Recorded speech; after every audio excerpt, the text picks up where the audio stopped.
Bueno, hoy vamos a comenzar a describir la anatomía del abdomen. El abdomen, que es el segmento que se encuentra entre el tórax y la pelvis. Esta cavidad abdominal se subdivide en un contenido, lo que está dentro de la cavidad abdominal, y en un continente, que son sus paredes. Y las paredes del abdomen, tenemos una pared anterior, que es músculo aponeurótica. En esta pared anterior o anterolateral vamos a encontrar músculos y aponeurosis, que vamos a ir describiendo. Las paredes laterales también son músculos aponeuróticas. La pared posterior, donde se encuentra la columna vertebral lumbar. La pared superior es donde encontramos el músculo diafragma, y la pared inferior se comunica con la cavidad pélvica. Existe una división topográfica que nos ayuda a identificar inclusive diversas patologías, diversas enfermedades, porque nos proyecta los órganos sobre unas líneas que nosotros trazamos en la pared abdominal anterior sobre todo. Veamos esta imagen. Existen dos líneas verticales, una derecha y otra izquierda, con las letras A y B, que vienen de la parte media de la clavícula, son las líneas medios claviculares, y se continúan hacia abajo y terminan en la parte media de la región inguinal, tanto a la derecha como a la izquierda. Y existen dos líneas transversales que dividen o que se encuentran, una superior con la letra C, que pasa por el borde inferior de las últimas costillas, y la otra línea transversal pasa por el borde superior del hueso ilíaco. El borde superior del hueso ilíaco se llama cresta ilíaca. Entonces une prácticamente las dos crestas ilíacas. Por la existencia de esas dos líneas verticales y horizontales, son líneas imaginarias, dividimos a la pared abdominal anterior topográficamente en 9 cuadrantes. Ya en la imagen de la derecha tenemos 3 cuadrantes superiores y 3 cuadrantes inferiores, que son los más importantes. Los otros cuadrantes medios, donde se encuentran el flanco o vacío derecho y el flanco vacío izquierdo, son menos importantes. Los cuadrantes superiores se encuentran en una región, se llama región supramesocólica. En esa región supramesocólica encontramos el hipocondrio derecho.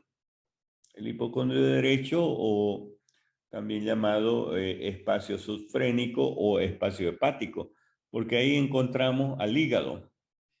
En el lado izquierdo se encuentra el hipocondrio izquierdo o espacio subfrénico izquierdo, o gastroesplácnico. Ahí encontramos al estómago, al vaso y a la cola del páncreas. Y en la parte media se encuentra el epigastrio o región celíaca. Encontramos el plexo celíaco y el lóbulo izquierdo, sobre todo el lóbulo izquierdo del hígado. En la parte inferior existe la fosa ilíaca derecha, el hipogastrio y la fosa ilíaca izquierda. La fosa ilíaca derecha o región inguinal derecha, ahí encontramos el ciego y el apéndice y el colon ascendente, que llega hasta el flanco derecho. En esta fosa ilíaca derecha también encontramos en la mujer los ovarios, la parte externa de las trompas uterinas. Entonces, las apendicitis muchas veces que pueden aparecer, el dolor es localizado a nivel de la fosa ilíaca derecha. Inclusive podemos identificar con diferentes puntos, el punto de Matt-Burney, por ejemplo. Si trazamos una línea desde el ombligo hasta la espina ilíaca anterosuperior, vamos a encontrar el punto de Matt-Burney, donde nosotros podemos hacer una palpación, una maniobra, y vamos a ver vamos a identificar el dolor en la fosa ilíaca derecha. Ya en la fosa ilíaca izquierda se encuentra el colon descendente y el colon sigmoide. La continuación del colon descendente es el colon sigmoides. Y en el hipogastrio vamos a encontrar sobre todo las asas intestinales. Las asas intestinales del intestino delgado. Y aquí los flancos o vacíos izquierdo y derecho, prácticamente a la parte inicial del colon transverso. En el mesogastrio vamos a encontrar el colon transverso, pero los flancos no tienen nada más, ¿no? Por eso se llaman flancos o vacíos izquierdos y derechos. Entonces la topografía de esta región, la fosa ilíaca derecha, fosa ilíaca izquierda y el hipogastrio forma la región inframesocólica. La región supramesocólica, el hipocondrio derecho, el epigastrio y el hipocondrio izquierdo. Y existe la pared abdominal, que la vamos a identificar: pared abdominal anterior, posterior, superior, inferior y laterales. ¿Qué vamos a encontrar en la pared abdominal?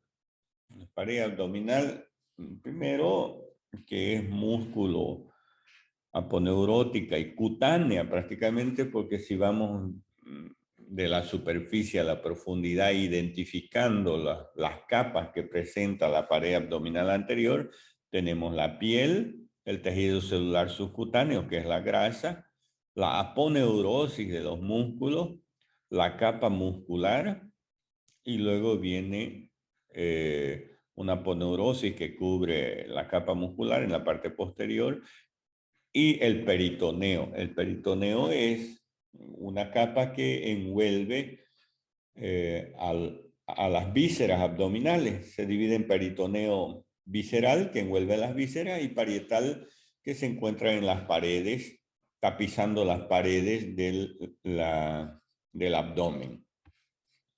La capa muscular, vamos a identificar músculos anchos y músculos rectos. Los músculos anchos del abdomen tenemos el músculo oblicuo mayor u oblicuo externo también llamado, el músculo oblicuo menor u oblicuo interno y el músculo transverso del abdomen. Y los músculos rectos son el recto anterior y el músculo piramidal. Cada uno de estos músculos va a tener un origen, una inserción. Son amplias las inserciones de estos músculos, pero vamos a ir identificando. Veamos entonces aquí en la imagen la pared abdominal anterior. Entonces, ya vemos el músculo recto de un lado. Aquí detrás de esta aponeurosis vamos a encontrar otro músculo, el músculo recto del otro lado. En la parte inferior el músculo piramidal. Y en la parte lateral los músculos anchos, el oblicuo mayor, oblicuo menor y el transverso del abdomen. Ya identificamos a los músculos, ¿no? Aquí vemos entonces músculos rectos. Los músculos rectos son uno izquierdo y otro derecho. Y ya vamos adelantando que en la parte media las aponeurosis de estos músculos, en realidad los músculos anchos del abdomen, los oblicuos y el transverso, cubren a estos músculos rectos anterior y posteriormente, formando la vaina de los músculos rectos. Y esa vaina o aponeurosis de estos músculos que cubren a los rectos van a formar en la línea media lo que se llama la línea alba o línea blanca. En realidad está uniendo esa línea alba los dos músculos rectos en la parte media. Y vean, esta línea blanca viene de la apófisis sigmoides y termina en la parte inferior a nivel del pubis. Esa es la extensión de la línea alba, que es una cintilla aponeurótica y tiene esa coloración blanquecina. Por eso se llama línea alba. Lateralmente ya encontramos los músculos anchos del abdomen, que tienen esa disposición de sus fibras, son oblicuas, por eso se llaman músculos oblicuos. Uno es más superficial, uno es más externo, es el oblicuo externo, el otro es más profundo, está por detrás y por dentro del oblicuo externo, está el oblicuo interno, y más profundamente el músculo transverso. Y si vemos nosotros las inserciones de estos músculos van a tener inserciones en el tórax, sobre todo en las costillas o en los cartílagos costales.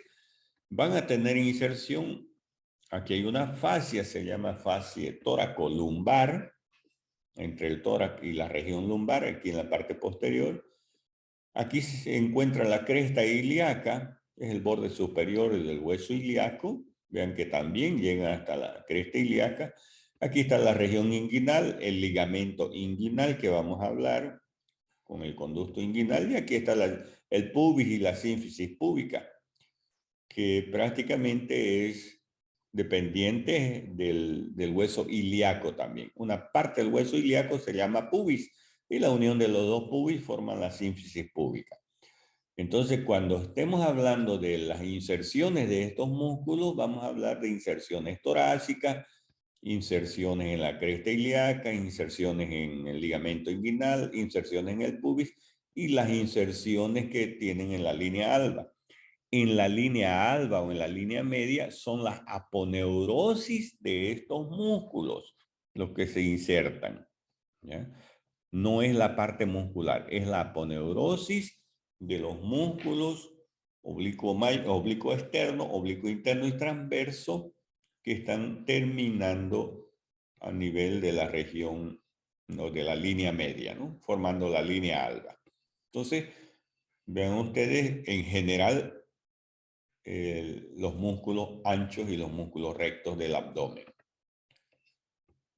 Entonces el oblicuo mayor u oblicuo externo ya lo identificamos, es el más externo de estos músculos, donde es el origen prácticamente del músculo oblicuo mayor.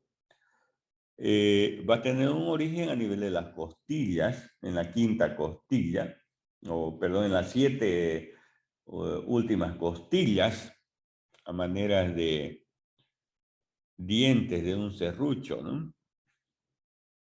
Son así las inserciones del músculo oblicuo, ¿no? Oblicuo externo, en las últimas 7 costillas. Luego se dirige hacia abajo y va a venir a la cresta ilíaca también a insertarse. La cresta ilíaca la dividimos en 3/4 anteriores y 1/4 posterior. Los 3/4 anteriores tienen un labio externo, un intersticio y un labio interno. Precisamente el oblicuo externo se va a insertar en el labio externo de la cresta ilíaca. Luego, este músculo oblicuo externo se dirige hacia abajo y a su aponeurosis, la aponeurosis del oblicuo externo. Se dirige hacia abajo y cuando llega a la región inguinal, este músculo oblicuo externo se va a dividir en 3 pilares. En 3 pilares. Un pilar lateral, que se inserta en el tubérculo del pubis. Un pilar medial que se entrecruza en la línea media, cruza al lado opuesto y termina en el tubérculo del pubis opuesto. Y un pilar posterior. El pilar posterior también se llama ligamento de Coles o ligamento reflejo. Cruza también la línea media y se inserta en el pubis y en el tubérculo del pubis y pecten del pubis. Inclusive a ese nivel se une con el ligamento lagunar. Lo importante es que entre el pilar medial y el pilar lateral, o el pilar externo o pilar interno, se forma el orificio del anillo inguinal superficial. Entonces, el origen de la región del músculo oblicuo mayor u oblicuo externo en las costillas, en las 7 u 8 últimas costillas, cresta ilíaca, en la región del pubis, formando los pilares los pilares interno, externo y el pilar posterior. Y en la línea media va a cubrir prácticamente este músculo, toda la extensión del músculo recto. Toda la extensión del músculo recto en la parte anterior. El músculo recto es cubierto por estas aponeurosis, tanto en la parte anterior como en la parte posterior. Pero la aponeurosis del músculo oblicuo externo cubre la parte anterior del músculo recto. La parte posterior solo está cubriendo esta aponeurosis los 2/3 superiores del músculo recto. Ya el tercio inferior no la cubre, no cubre la aponeurosis del oblicuo. Entonces aquí en la cresta ilíaca, en el labio externo de la cresta ilíaca, forma en la parte media la línea alba, ¿no? Está inervado por el nervio tóraco abdominal. Ese es el músculo oblicuo externo u oblicuo mayor. Después vamos a ver que forma parte de un triángulo, el triángulo de Petit, que lo vamos a ver más adelante. El oblicuo menor está por dentro y por detrás del músculo oblicuo mayor. El oblicuo menor u oblicuo interno también tiene origen en las costillas, en la fascia toracolumbar, en la cresta ilíaca, en la parte posterior también a nivel de las vértebras y termina a nivel del pubis y en la línea alba. Veamos el origen del oblicuo interno a nivel del tórax. El oblicuo interno va a insertarse a nivel de las costillas.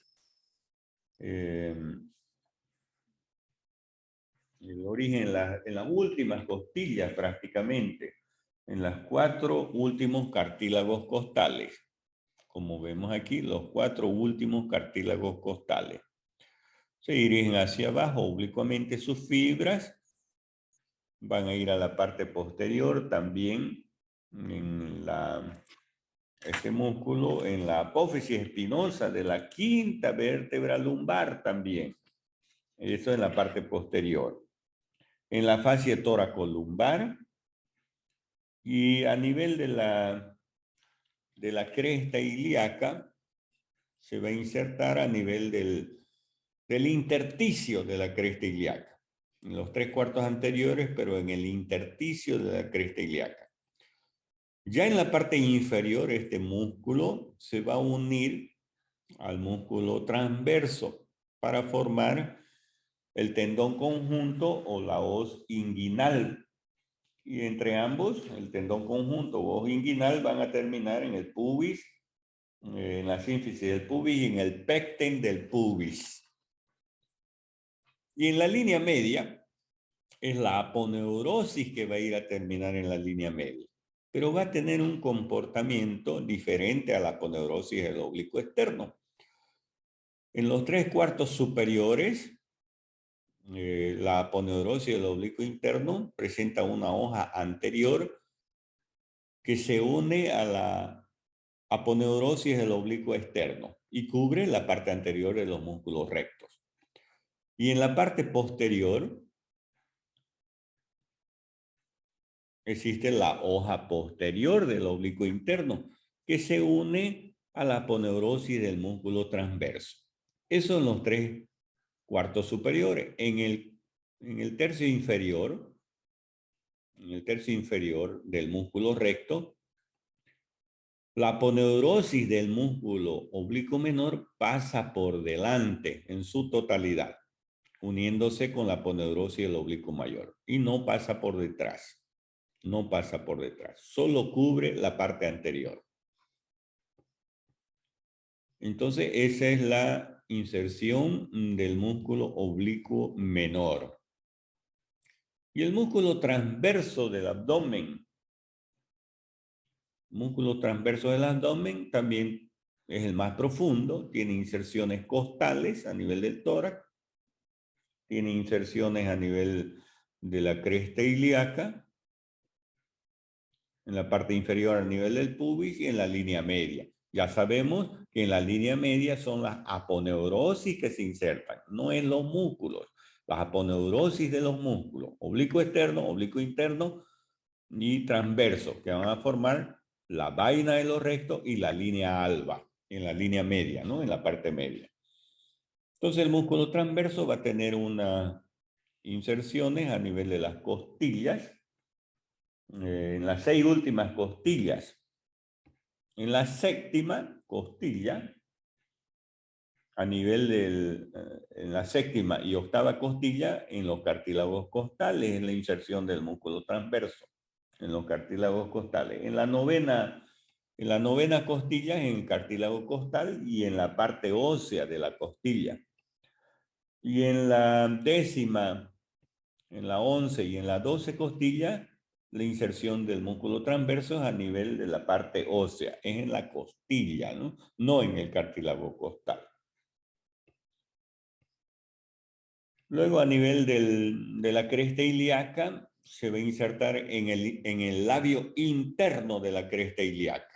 Entonces, recuerdan que la hemos dividido, la cresta ilíaca, los 3/4 anteriores, en labio externo para el oblicuo externo, en el intersticio para el oblicuo interno y el labio interno para el músculo transverso.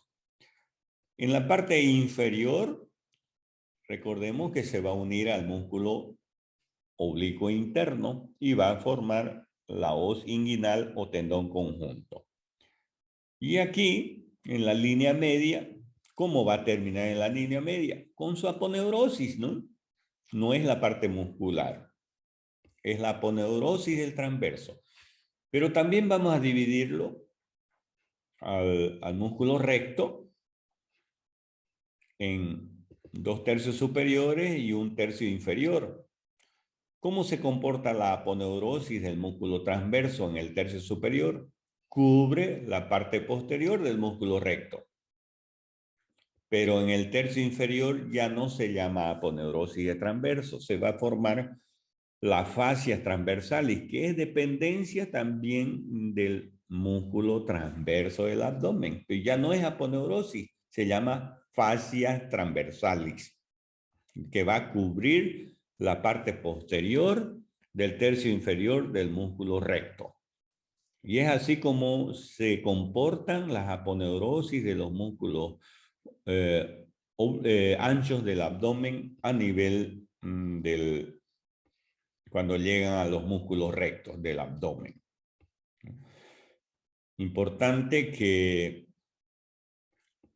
la parte superior de la aponeurosis, en la parte superior y posterior de estas aponeurosis, de estos músculos anchos, es tendinosa.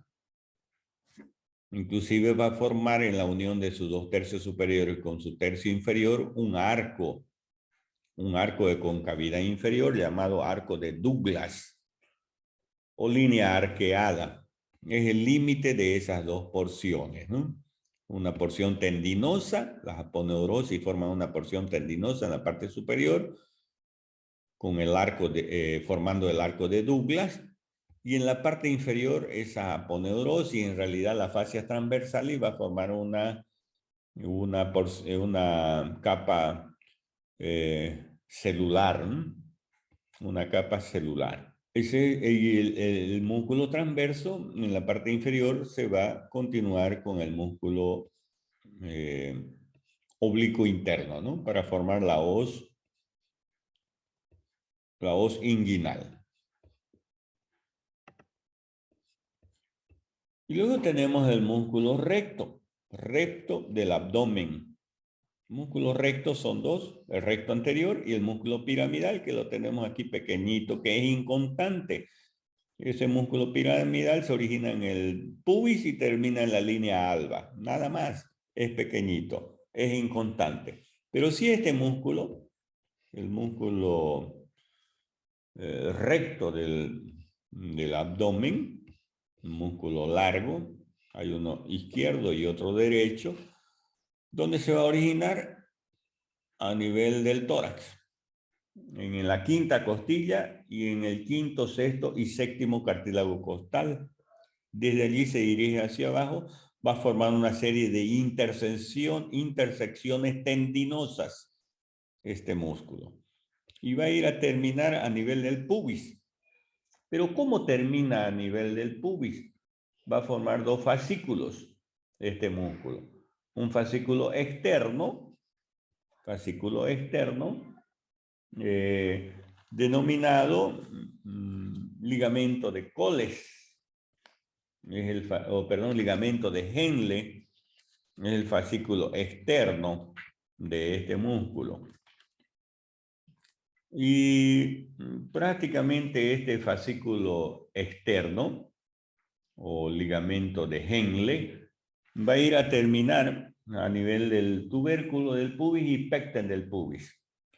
Y el fascículo medio, porque se está dividiendo a nivel del pubis en dos fascículos, este recto, fascículo externo o ligamento de Henle, y el fascículo interno que cruza al lado opuesto, para terminar también en el tubérculo del pubis y en el pecten del pubis.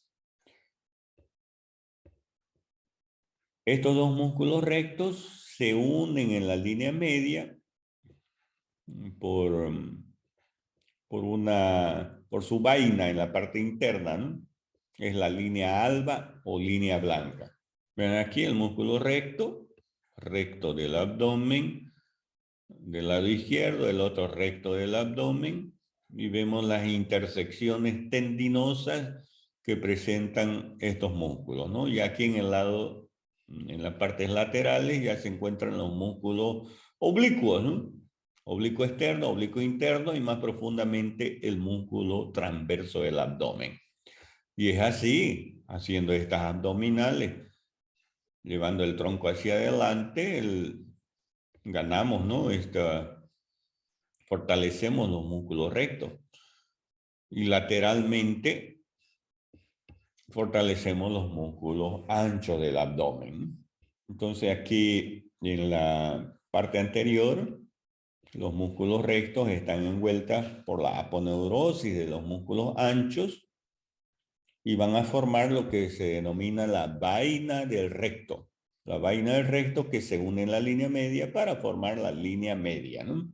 La línea media. Ya sabemos que la línea arqueada o arco de Douglas, el límite inferior del músculo transverso, ¿no? Porque ya por debajo del arco de Douglas ya se encuentran las fascias transversales. Por encima del arco de Douglas es la aponeurosis del músculo transverso y el músculo transverso, ¿no?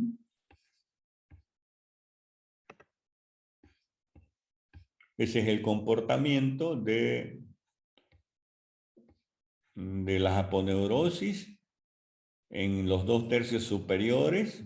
Estamos viendo la imagen superior en los 2/3 superiores del recto y el comportamiento de la aponeurosis en el tercio inferior del músculo recto. En el tercio superior, por delante del músculo recto del abdomen, encontramos la aponeurosis del oblicuo externo y la hoja anterior del oblicuo interno.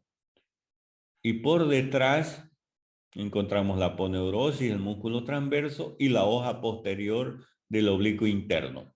Es el oblicuo interno que se está dividiendo en dos hojas.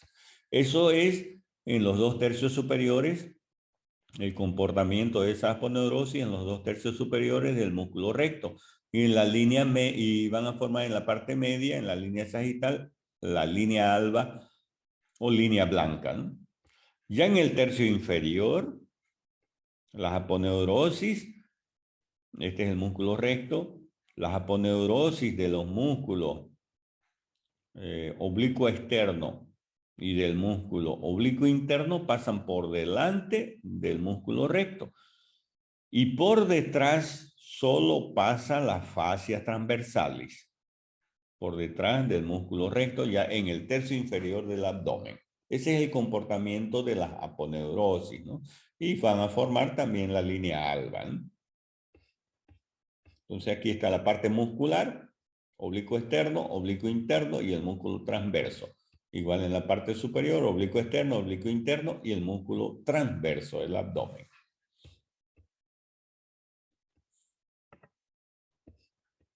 Aquí de nuevo es lo mismo que hemos hablado en la anterior imagen. En la parte superior, el comportamiento de las aponeurosis y en la parte inferior, el comportamiento también de las aponeurosis. Aponeurosis de los músculos anchos, ¿no? Y existe una serie de dependencias, principalmente de las aponeurosis de estos músculos. Van a formar una serie de ligamentos.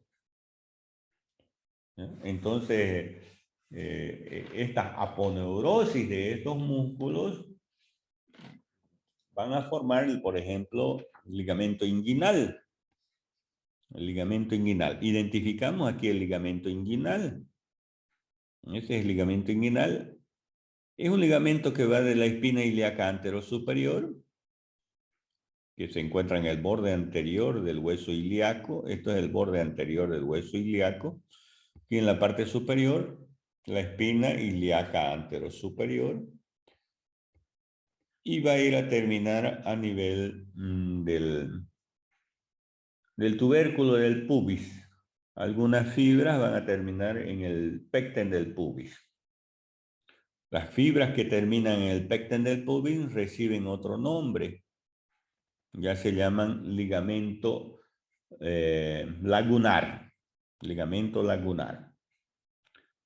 Y otras fibras que terminan también en el pecten del pubis se unen a la aponeurosis de otro músculo, del músculo pectíneo, para formar el ligamento pectíneo.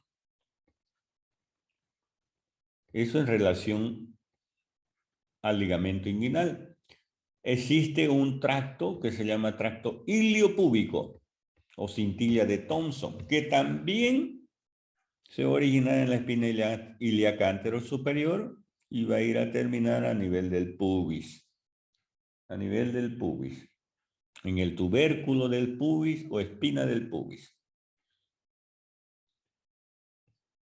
Y existe este ligamento que se llama ligamento interfoveolar. Todos estos ligamentos que estamos hablando son dependencia de músculo, ¿no? Dependencia de músculo. Por ejemplo, este ligamento interfoveolar nace en la línea arqueada o arco de Douglas y se extiende a las fascias transversalis. Rodea prácticamente estructuras como la vena testicular y el conducto deferente y va a ir a terminar a nivel de las fascias transversales. Es una dependencia, este ligamento interfoveolar, dependencia del músculo transverso. Existe también líneas de ligamento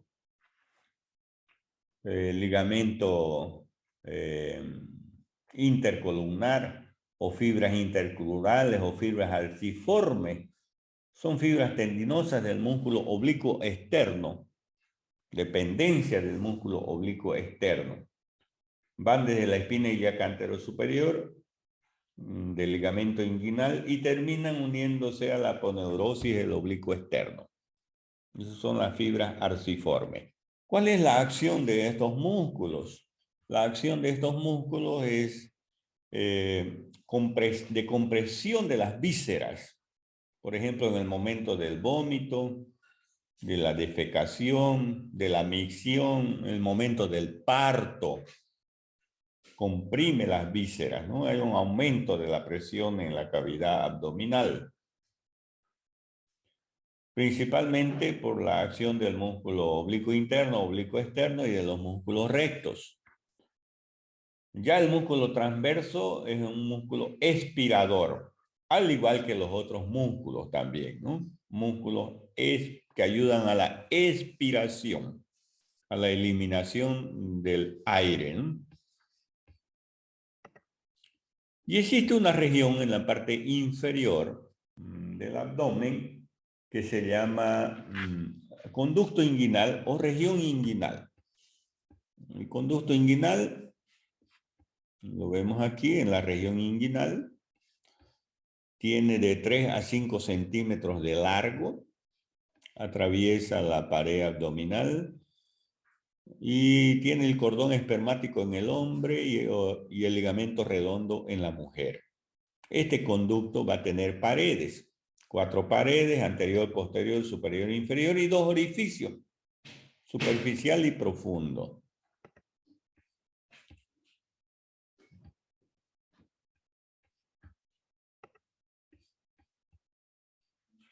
La pared anterior del conducto inguinal va a estar formada lateralmente por los 3 músculos anchos, por las aponeurosis de los 3 músculos anchos.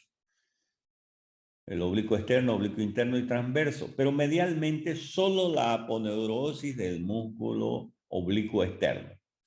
La pared posterior, que es una región débil de la pared abdominal, donde se forman las hernias inguinales, está formado por ligamentos, el ligamento reflejo, que es una dependencia del oblicuo externo.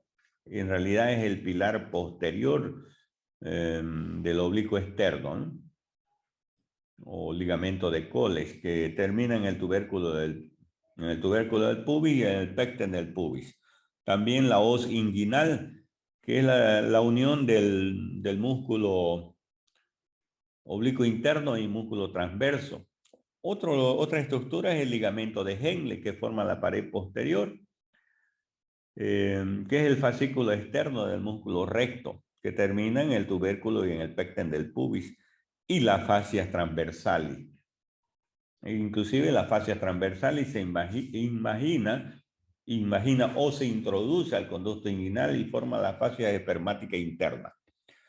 La pared superior va a estar constituida por la hoz inguinal y la pared inferior por el ligamento inguinal. Y existe un orificio superficial y un orificio profundo. El orificio superficial del conducto inguinal está formado por los pilares internos y externos de la aponeurosis del músculo oblicuo externo del abdomen, que terminan en el tubérculo del pubis, ¿no?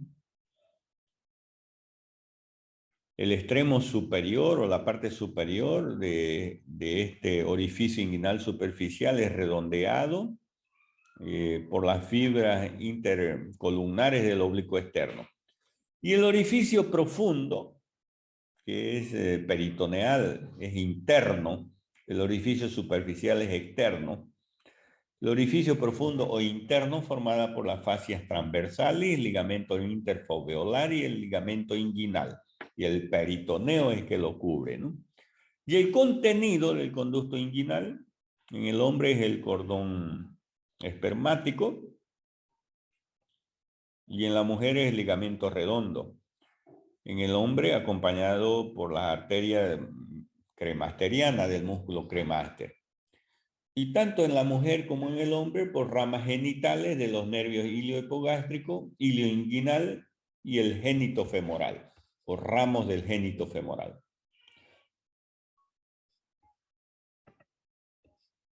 La pared superior del abdomen está formada por un músculo, que es el músculo diafragma. Este músculo diafragma tiene 2 porciones, una porción tendinosa que es central y una porción periférica que es muscular. La porción central o tendinosa, llamado centro tendinoso o centro frénico, tiene la forma de una hoja de un trébol, tiene un foliolo anterior, un foliolo izquierdo y un foliolo derecho. El foliolo derecho, el foliolo anterior y el derecho son mayores, el foliolo izquierdo es menor. En este foliolo anterior es donde se asienta prácticamente o se relaciona con la cara posterior e inferior del corazón. A esto se llama centro frénico o espejo de Van Helmont. Ese es el foliolo anterior del centro frénico. Y tiene una porción periférica. La porción periférica va a tener inserciones costales, en las costillas, inserciones vertebrales en la región lumbar y inserciones externales. En el esternón, ¿en qué parte del esternón se va a insertar el diafragma? En la apófisis sigmoide. ¿Y la porción costal en qué costilla? En la cara interna de las 6 últimas costillas. ¿Y la porción lumbar? Porción lumbar va a tener un pilar derecho y un pilar izquierdo. El pilar derecho se va a insertar en los cuerpos vertebrales, el lumbar 1 y lumbar 2 y lumbar 3. Ese es el pilar derecho. Y en el disco intervertebral que separa la lumbar 2 y lumbar 3. El pilar izquierdo solo en la lumbar 2 y en el disco intervertebral que está por debajo de la lumbar 2. Entre estos pilares se forman orificios.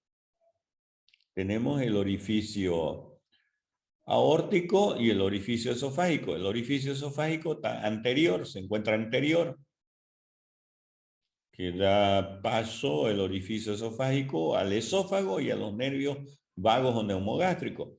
Posteriormente se encuentra el orificio aórtico, que da paso a la arteria aorta.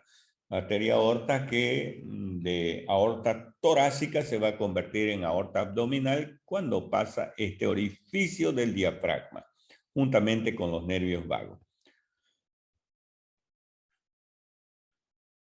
Luego se encuentra el orificio de la vena cava inferior. Esos son los 3 orificios más importantes, mayores prácticamente, porque hay otros orificios entre los pilares del diafragma, en la parte posterior, son los orificios accesorios.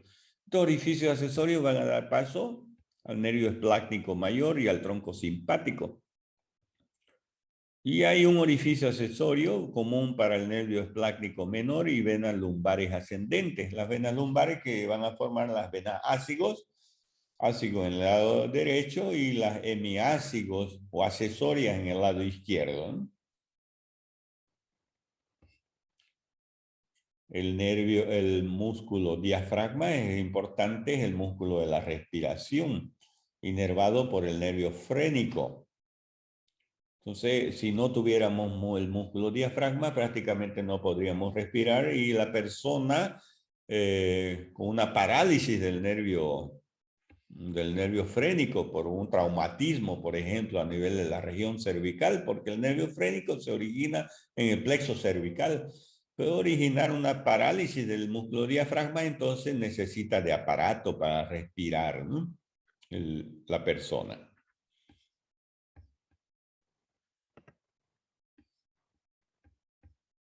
Aquí estamos volviendo a la pared abdominal anterior, ¿no? Con el conducto inguinal, con su orificio profundo, orificio superficial, ¿no? Ya la hemos nombrado, las paredes del conducto inguinal. Existe un triángulo, el triángulo de Hasselbalch, que está constituido por la arteria epigástrica inferior, por el borde lateral del músculo recto y por el ligamento inguinal. Eso se llama triángulo de Hasselbalch.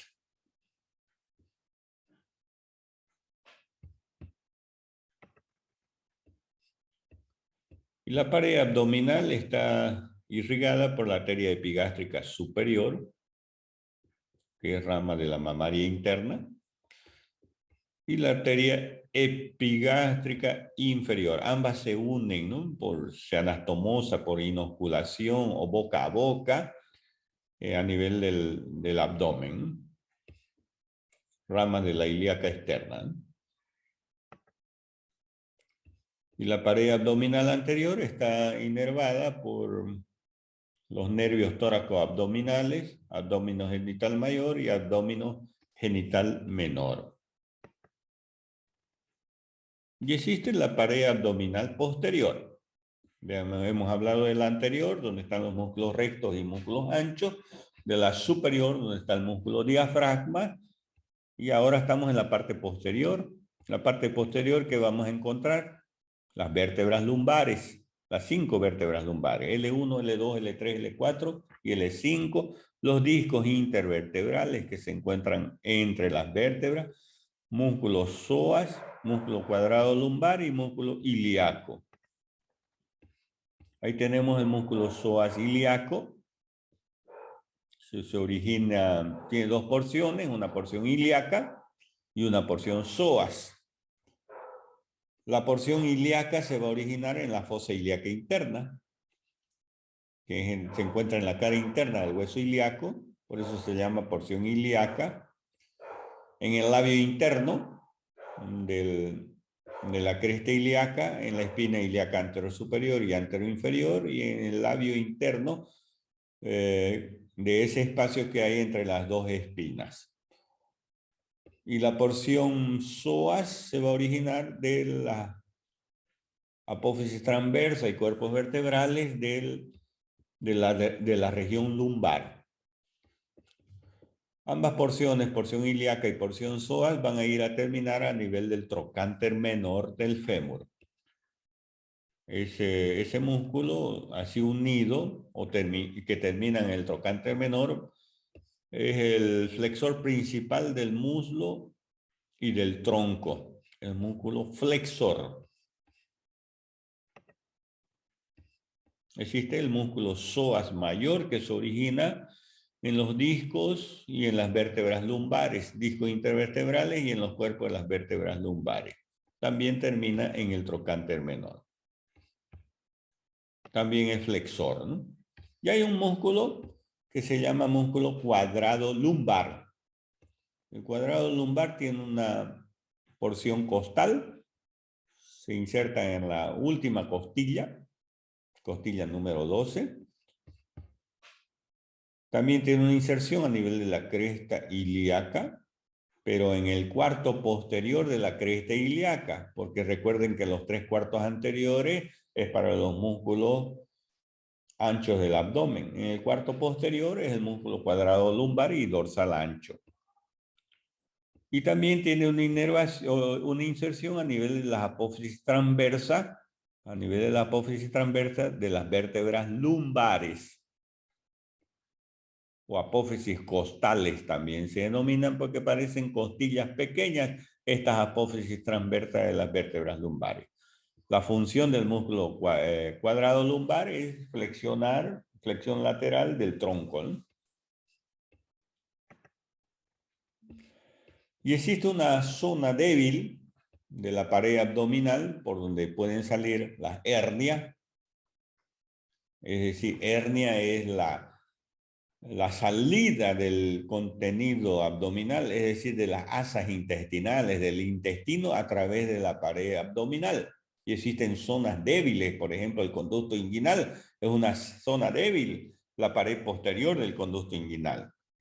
Y aquí hay un triángulo, se llama triángulo de Petit o triángulo lumbar inferior para otros autores, está formado por el músculo dorsal ancho, por el músculo oblicuo externo y por la cresta ilíaca.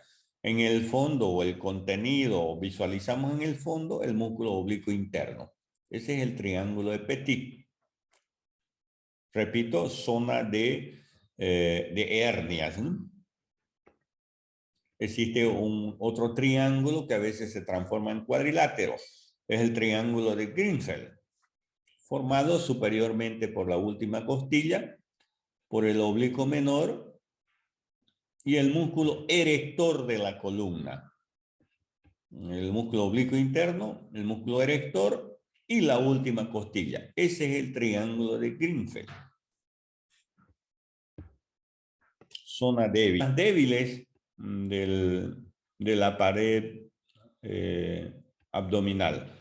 Zonas débiles, por ejemplo, la región epigástrica, una zona débil, región hipogástrica, donde vemos las hernias, ¿no? Hernias epigástricas o hernias hipogástricas.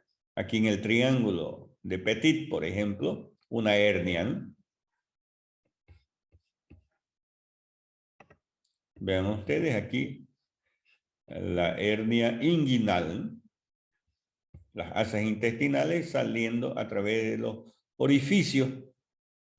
El orificio viene del orificio profundo al orificio superficial, pasan por el conducto inguinal, inclusive puede llegar al escroto formando las hernias escrotales, ¿no? Como vemos aquí vemos la hernia inguinal y aquí vemos la hernia escrotal. Vean, casi prácticamente todo el intestino a nivel del escroto, ¿no? aquí en este niño, ¿no? Hernia inguinal y hernia escrotal. Es el intestino que se encuentra a nivel de esas regiones saliendo por el conducto inguinal. Muy bien, eso es el tema de hoy.